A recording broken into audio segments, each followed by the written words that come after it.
Um, let's start off with the travels of our Secretary General, who is now on his way back to New York. From Geneva this morning, he delivered remarks at the opening of the high-level segment of the 55th session of the Human Rights Council. He warned that human rights are the bedrock of peace, and today, he warned that human rights are the bedrock of peace, and today both are under attack. The Secretary General noted that around the world, violence is increasing and conflict-related human rights violations are spreading. He stressed international humanitarian law is clear. All parties must always distinguish between civilians and combatants. The Secretary General pointed out that human rights conventions and humanitarian law are based on cold, hard reality. They recognize that terrorizing civilians and depriving them of food, water, and health care is a recipe for endless anger, alienation, extremism, and conflict. He said that today warmongers cannot erase the clear lessons of the past, stressing that protecting human rights protects us all. Before leaving Geneva, he also delivered remarks at the Conference on Disarmament. He noted that despite the current diplomatic deadlock, the central premise behind the Conference on Disarmament remains as vital as ever, stressing that the most effective disarmament tool is inclusive diplomacy. We need that diplomacy urgently, he said. He said also that the conference is currently failing in its objective. In a press encounter, he was asked about the latest negotiations regarding Gaza and stressed that the United Nations continues to call for humanitarian ceasefire and the immediate and unconditional release of all hostages, adding that nevertheless, we fully support any efforts that will lead to the liberation of hostages and to the reduction of suffering of the Palestinian people. Our Deputy Secretary General is also on her way back to New York. She was in Windhoek in Namibia this past weekend to attend the memorial service for Dr. Hage Geingob, the former president of the Republic of Namibia. On Sunday morning, Ms. Mohammed attended the burial service prior to her departure back home. And on the sidelines of her visit, she also had meetings with Monica Geinkos, the former First Lady of Namibia. Have some updates for you on the occupied Palestinian territory. First, starting off with the political situation, I can tell you that the Secretary General takes note of today's announcement by Palestinian Prime Minister Mohammed Shtayyeh that he handed to President Abbas his government's resignation. The United Nations stands ready to continue supporting efforts aimed at overcoming the humanitarian, political, and financial as well as security challenges facing the Palestinian people. A strengthened, empowered Palestinian government that can administer the whole of the occupied Palestinian territory is critical as part of a path to achieving the establishment of a fully independent, democratic, contiguous, sovereign, and viable Palestinian state on the basis of the 1967 lines, of which Gaza is an integral part, which remains the only way to achieve a lasting peace. And turning to the situation on the ground, the Palestinian Red Crescent Society, supported by our colleagues from the World Health Organization and the Office for the Coordination of Humanitarian Affairs, have completed the evacuation of 72 critical patients from Nasser Hospital in Khan Yunis. That hospital still struggles to operate with no electricity or running water, shortages of food and water supplies, the accumulation of solid waste, and sewage overflow. The United Nations Population Fund, for its part, reports that newborns are dying in Gaza because their mothers are unable to attend prenatal or postnatal checkups, while the incessant bombings, fleeing for safety, and anxiety are leading to premature births.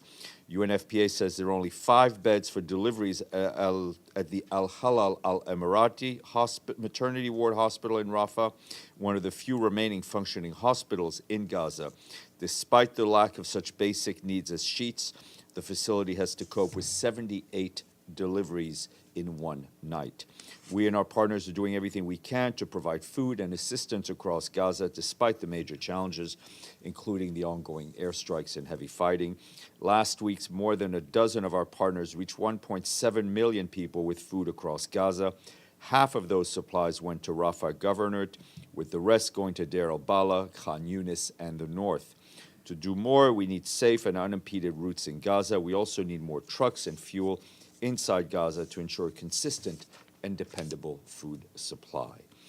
Moving to the Democratic Republic of the Congo, and our peacekeeping colleagues are reporting that after a brief lull in the violence, there was renewed and intense clashes yesterday between the M23 armed group and the Congolese armed forces west of the town of Sake in North Kivu. Despite the fighting, 2 rockets landed close to the UN peacekeeping base in Kemoka, about 4 kilometers northwest of Sake. No casualties on the UN side were reported. The mission remains deeply concerned by hostilities in eastern Congo and reiterates its call on the M23 to stop its offensive and to respect the Luanda roadmap.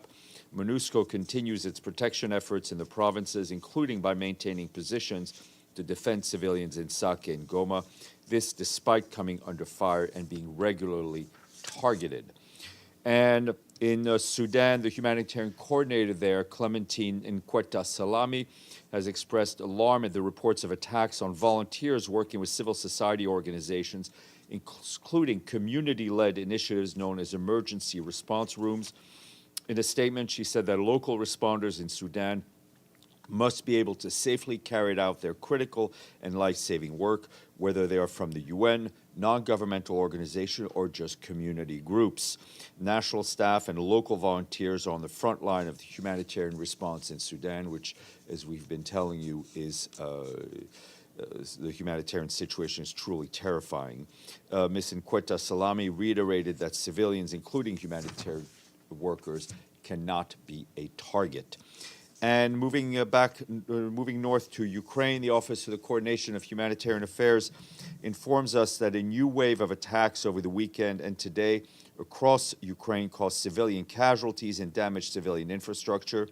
In the Donetsk region in the east, local authorities and humanitarian workers reported civilian deaths and injuries, along with damage to hundreds of homes and other civilian infrastructure. The water network was also damaged, temporarily reducing the water supply to large urban centers. In the south, in Kherson, authorities also reported on casualties and damage to a gas pipeline, among others. Humanitarian workers and local emergency responders have rapidly mobilized support, including by providing repair materials and shelter kits in the Donetsk region. An interagency convoy led by our humanitarian coordinator, Denise Brown, delivered vital aid to the town of Milov in the Kherson region today. This included portable power stations, solar lamps, and hygiene kits. This morning here, Rosemary DiCarlo, the Undersecretary General for Political and Peace-Building Affairs, briefed the Security Council on Afghanistan. That was in a closed session. She provided an update and a report on the envoys meeting, which the Secretary General chaired a few days ago, last week. And last but not least, the Secretary General today is appointing Edmund Mullet of Guatemala to lead the independent strategic review of the UN peacekeeping mission in the Central African Republic. That review was mandated by the Security Council Resolution 2709, passed last year. Mr. Mullet most recently served as the head of the Security Council Joint Investigative Mechanism on Chemical Weapons Use in Syria, and he is well known for having other senior posts in this organization and being a great guy. Edie. Thank you, Steph. Couple of follow-up questions. First, does the Secretary General have any comment on the Palestinian Prime Minister submitting the government's resignation and the implications for this possibly on the war in Gaza? With all due respect, Edie, that was the second item I read out. Yeah, on the... But not on the implications. Well, I mean, you know, I think I would reaffirm what we just said, which is that a strengthened, empowered Palestinian government that can administer the whole of the occupied Palestinian territory is key to building a credible, democratic, and fully independent, contiguous, and sovereign Palestinian state. And secondly, does the Secretary General have any comment on these reports that a swap for Alexei Navalny was in its final stages when he died. I mean, we've seen those press reports. We're not implicated in that in any way, and I think we've talked about Mr. Navalny. James? Yeah, the Secretary General, strong comments again in Geneva, again calling for a ceasefire. I mean, but he's saying the same thing and calling, I mean, he's raised the alarm with the Article 99. Does the Secretary General believe there's anything else he can do now? I mean, listen, those who have the power, those who have who are controlling the weapons, those who are holding the hostages, they have the power to bring this to an end. There are a number of member states, which is not a secret, that are heavily involved in these negotiations. The Secretary General remains in contact with them. He is doing all he can, I think, both privately and publicly, to move in that direction. Deji, then Jordan. Yeah, just some boring questions. The first Some what one, questions? boring questions. I will will make sure my answer is to the same level as your question. Okay, that'll be a very boring conversation. Here we go. First, any update on the founding of UNRWA? No, sir. Okay. The short answer is still it's not good. All right. Then, do you receive any evidence from Israel to OIS investigation on the incident? I can't speak to OIS because they're working independently, but I can tell you that we have either from the Secretary General's office or from UNRWA have yet to receive anything new in writing beyond what was received verbally in January by UNRWA in Jerusalem. A couple of weeks ago, you described the relationship between the UN and Israel as complicated and challenging. Today, Ambassador Erdan, right after the comments by Secretary General, posted again on his social account, saying that that instead of criticizing others, the UN Secretary General should resign today. I'm just wondering, has the Secretary General or high-level officials in the UN ever talked to the mission of Israel here in the UN about the whole thing? What whole thing? Like for example, UNRWA and the humanitarian I mean, work? we've had discussions with Israeli counterparts on a whole host of issues. I mean, our UN colleagues in Jerusalem are in daily touch No, I mean New York. with Israeli counterparts. We've had discussions with the Israeli mission. It will not surprise you to know that, I don't think the Secretary General, Ambassador Erdan, have had a deep conversation in quite a long time. And the way I described the relationship continues. And maybe I'd invert the words this time. Sounds you're implying this is just a show. You'd have to ask the person who is doing the tweeting what it is. Jordan. Thank you. I have, it's like a small question, but they are, please bear with me, precise. It looks simple, but they need an answer, if you can help me. Do resolution adopted by Security Council have an expiration date? They do not. Jordan, I'm happy to answer your questions. There's some of these questions that could be answered by you reading the charter. But no, they do not have an expiry date unless they specifically have an expiry date. Okay, so this is the precise question on Resolution 237. And the last paragraph of Resolution 237 requested the SG to report on the resolution until it's implemented. Now, the SG in that time was different. So does it roll over to your SG? The resolutions are resolutions, right? They're pretty clear. I think to say that the Secretary General, and not just this one, his predecessors, have regularly, very regularly, reported back to the Security Council on resolutions that have been passed on the Israel and Palestine issue would be an understatement. And read the resolutions. They often recall previous resolutions. The Secretary General's job is to fulfill the requirements put to him by Security Council members in resolutions when they specifically request him to do things. When they request him to do things, he does as he's requested. Thank you. Your microphone. The SG reported on Resolution 237 because it has not been implemented. He has been regularly reporting back as requested on the situation in the Middle East. Okay, Stefano, I'll come back to you. Let me come back to you in a second. Clarify 237, Go ahead. please. Just if you can help me whenever you have time, if the SG ever have reported on resolution. I think, listen, everything the Secretary General has done to fulfill his obligations under the resolutions is in the public record.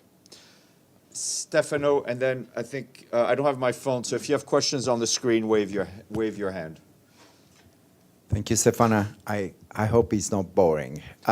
This is actually on something happening now in the United States, in Washington. The Supreme Court is having a hearing on a very interesting issue that is about freedom of expression on the internet, and especially with social media.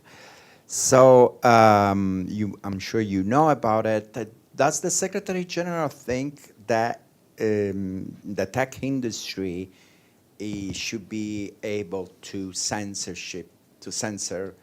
in the social or I'm not going to comment on an ongoing case. I will, however, refer you to what the Secretary General, in fact, I think just mentioned in his human rights speech and has been speaking about quite a bit. Tech companies, social media companies have a responsibility to ensure that their content does not spew hate, does not violate basic human rights, does not cause more harm. Let me go to the screen, Abdelhamid, and then I'll come back to the room with delight. Sorry, Linda, I should have come to you, but Abdelhamid, go ahead. You're muted, sir. Okay, I cannot hear you. Let me go to Linda while you get yourself fixed. Can you hear me, Stéphane? Yes, go ahead. Okay. Today is the 30th day the ICJ requested the provisional measures to be implemented. So the UN, I'm sure, and the SG has been monitoring the implementation of the provisional measures the ICJ requested from the State of Israel. Do you have any comment on that? Our comment is what we've said in the beginning, is that all rulings by the International Court of Justice should be respected. And they were not respected. 5,000 Palestinians were killed from that day. About 7,000 were wounded, and the ongoing butchery is continuing. So what else the UN can say other than just... Well, I mean, you're asking me what, it depends what UN you're talking about. You're asking me what the Secretary General can say. This is what Yes. he's saying, what I've just said, is that rulings and decisions by the International Court of Justice need to be respected. Okay. One more question. Yes, sir.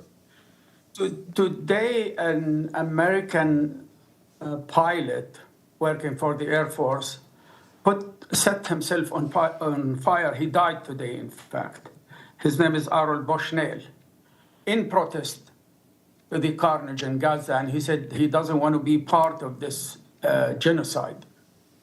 Do you have any comment on that? I mean, it's a horrific incident. I have no other comment than that, because I don't know what the state of the person who did that to himself, but it's horrific and heartbreaking. Ms. Fasulo. Thank you, Steph. I wanted to just ask a question about the UNRWA inquiry by the independent committee. I gather the report is supposed to be back April 20th. I have a question, though. The investigation is being conducted by civilians. Given that part of the investigation has to do with alleged killings by involvement by UNRWA employees, I was wondering if simultaneously or something's planned in terms of criminal investigations? So two things. I think we have to separate things, and I would refer you to what Catherine Colonna said herself. she is, her review group, I think the terms of reference were very clear. She's looking at how UNRWA functions, right? If it's able to its neutrality, its systems, and all of that. It's a review on the functioning, right? And she said it much more eloquently than I did, and we'll send you the transcript. Separately, there is an OIOS investigation looking at the allegations regarding the 12 UNRWA staff members who the Israelis accused of participating in 7th October. On that front, Mr. Lazzarini took the quick action. He asked for an OIOS investigation, and that is going on. And as always in these investigations, when the UN investigates its own staff, if there is criminal behavior found to our level of to our level of confirmation, I should say, then there's a possibility of those cases being transferred for criminal prosecution, because the UN itself does not have the authority to do that. Yes, you, please. Thank you, Steph. So my question is about the Afghanistan Special Envoy. So do you have any timeline to appoint it? As in reference to what I just answered to your colleague, the Secretary General was requested to do this. That process is ongoing. My years of experience here have taught me not to pretend that I have a timeline, but I know the issue is being taken very seriously and expeditiously, and as soon as we have somebody to announce, we shall. Edie. Thanks, Steph. Are any talks still going on reviving the Black Sea Grain Initiative? There are discussions that went on, notably with Miss Greenspan and others, and I'll get you an update on that. And secondly, the Taliban today carried out another public execution. Any comment? It seems so trite to use the same words, but the public nature of execution is extremely heinous, and we continue to stand against the use of the death penalty. James, and then Jordan. So coming back to some of the things you said earlier on, the Secretary General, as we know, doesn't, when he tries to place calls to Prime Minister Netanyahu, they don't get answered, and they haven't spoken. Mm-hmm. He's not speaking to Ambassador Erdan, you've made clear very regularly. We know that Under Secretary General Martin Griffiths has been very much criticised by Israel. Is Sigrid Kaag now just the main conduit for conversations with the Israeli government? I think they're different conduits. I mean, Mr. Veneslan is in touch with his Israeli counterparts. UNRWA and our humanitarian colleagues on the ground continue to be in touch with Israeli colleagues. The Secretary General has often received Israeli delegations that have come either from Israel or from Washington, and will continue to engage with them. He also remains in contact with President Herzog. Jordan. Thank you. On the review group, do you know how many people already been hired? And I know their offices currently in Amman, Jordan, and if they will be deployed also to where UNRWA is work, like in Syria, West Bank, and I mean, they will go. Madame Colonna and her the researchers that she's working with will go to wherever they can go, whether they're allowed to go, and wherever they need to go. But they will do a very holistic look at UNRWA's operations. Does she have like a work plan to share with the SG? On what I will give you. What she does have is a communications person. I will share that. We'll circulate that name and number again, because given that they're independent, it is not for me to speak for them. And lastly, this is from Friday. Do you know this group budgeted by the Secretariat or UNRWA? It's being paid for through UNOPS. Deji. Yes, a couple of days ago, U.S. Secretary of State Mr. Blinken said, and I quote, "If you're not at the table in the international system, you are going to be on the menu." End of quote. What is the reaction of the Secretary General of the UN on his view on the international order? Bon appétit. And Sorry, that was. Our view is that this organization has a table for 193 member states. It is important that every member state be at the table and engage. And I was actually about to ask you what would UN be, and it seems you have already answered me. UN is the table, right? At its simplest, right, at its most reduced, the UN is that table where 193 countries can come together, discuss issues that impact them all, that none of them can solve by themselves. So no one and should- where you don't have to have talks about the table. You don't have to have negotiations about the table because the table's here. So no one should be on the menu. Listen, it's a Monday. You don't want to ask a Frenchman about food. All right. On that note, hasta la vista. Wait, Seth. Oh, Online fan. Maggie, I guess I am on the menu. Go ahead. Thanks. Quick one on Sudan, please. Yes, ma'am. Do you have any information about the Sudanese armed forces prohibiting cross-border humanitarian assistance through Chad? Yes, we And know- that they're obstructing aid to areas in RSF control? Thank you. That is a very good point. I expect to have something on that. We do know there are a lot of challenges on Chad and on getting aid through. But hopefully I'll have something for you either later today or mañana. Thank you. And no Monica today.